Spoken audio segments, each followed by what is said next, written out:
matching supply chain with products. Modern supply chains handle two distinct kinds of products, functional and innovative.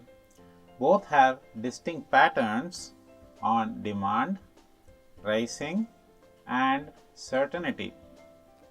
They have to be handled with distinct supply chain configurations, namely efficient and responsive supply chains.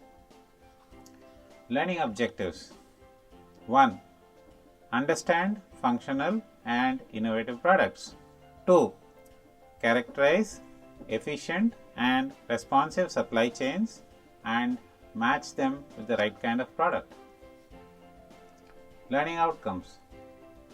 1. Identify functional and innovative products in real-life supply chains. 2. Apply efficient and responsive supply chains and match them with the right kind of product.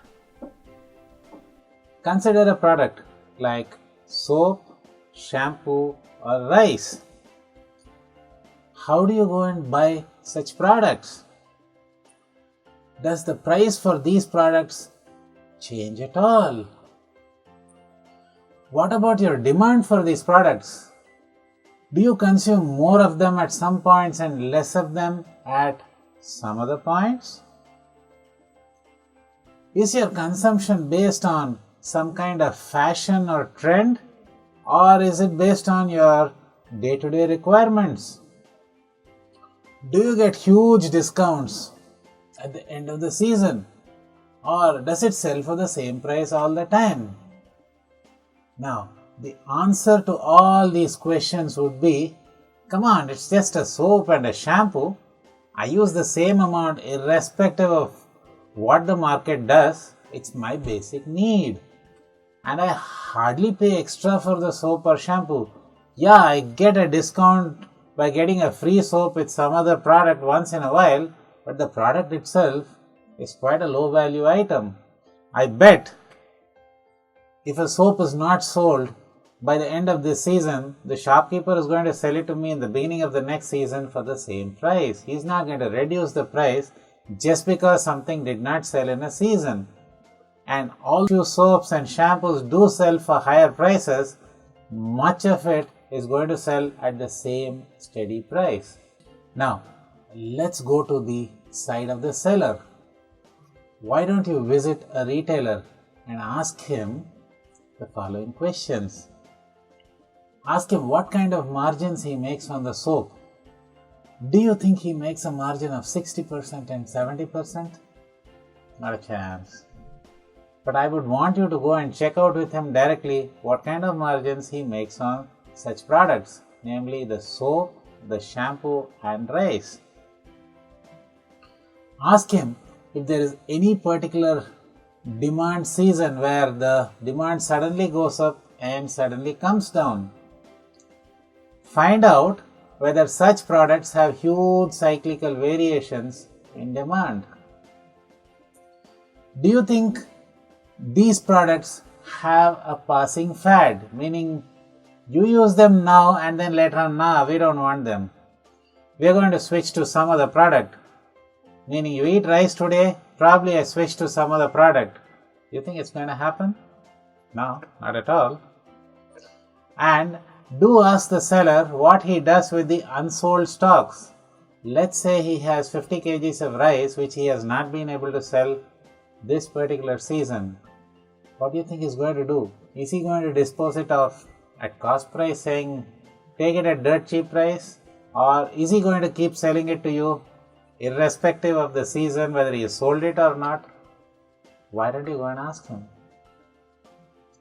And finally, do you think he's going to give you a discount just because it's an older product? I think you should be asking the retailer on all this. All the products that we have mentioned are usually the economy products. The prices are never high.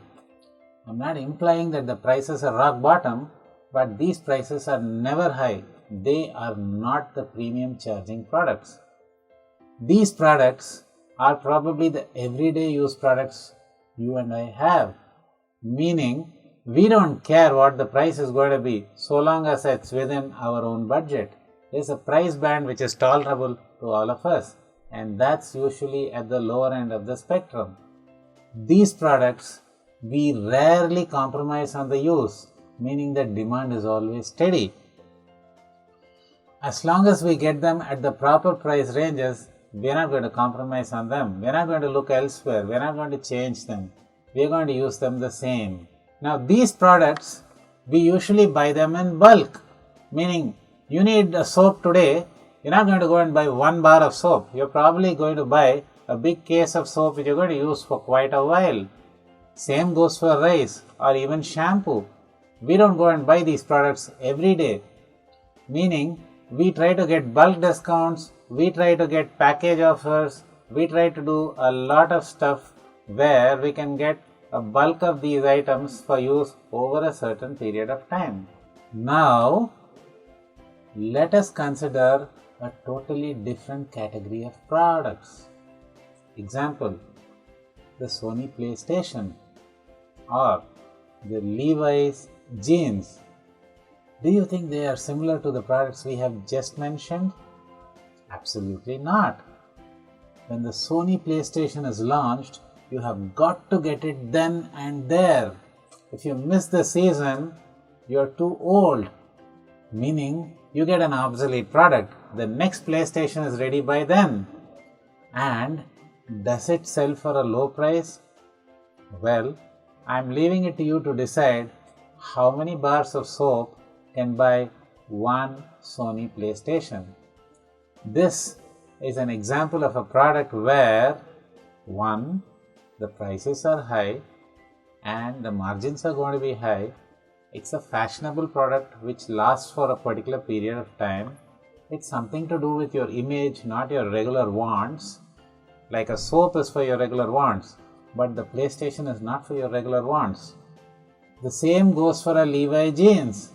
If something is trending, let us say an acid wash jeans, if you miss buying it during the season, the next season acid wash is out of fashion. Buying it has no value for you. Absolutely no use. Now, these products are always sold at a premium. You never buy them in bulk. Now, in these products, price is not an issue. You are willing to pay any amount of money to get these into your possession. A Levi's or a PlayStation might dig deep into your pockets. You might be able to buy 15 other jeans for the price of an in-fashion Levi's. But what is it that you would want? The Levi's. And why? Because it's fashionable today. All the other jeans might not have much of value for your ego. We would call this emotional needs. It's not want, it's to do with your esteem.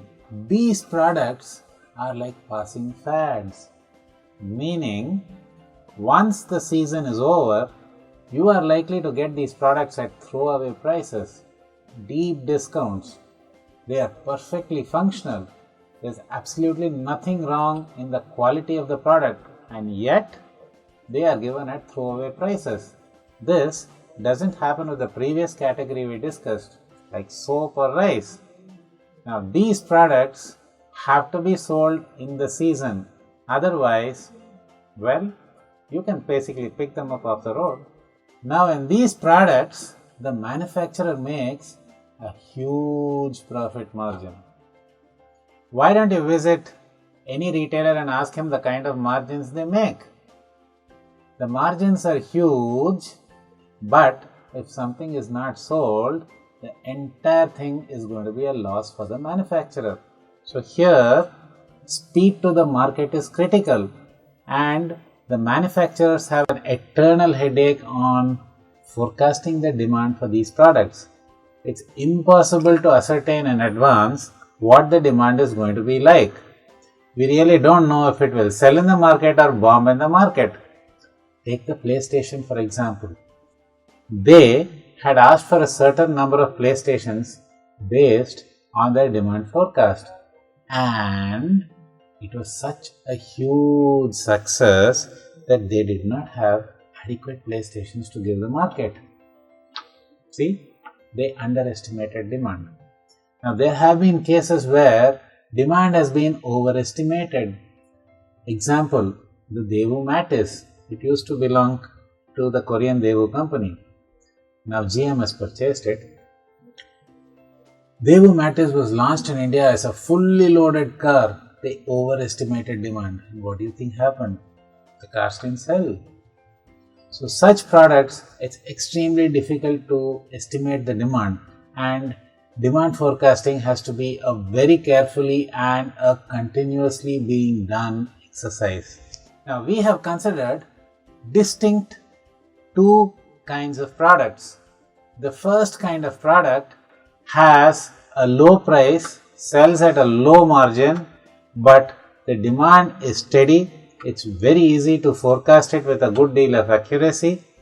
If something is not sold at the end of the season, no big deal. It will sell for the same price next season. No issues. These are called functional products. The second category of products where the prices are extremely high, it's always in fashion, the profit margins are extremely large, but once out of fashion, they're going to be sold at rock bottom prices. It's going to be a total loss for the manufacturer. So speed to the market, catching the fashion, proper demand forecasting are all critical, and it's an eternal headache forecasting the demand. If something is not sold this season, next season forget about it. You're not going to be able to sell it. Such products are called innovative products.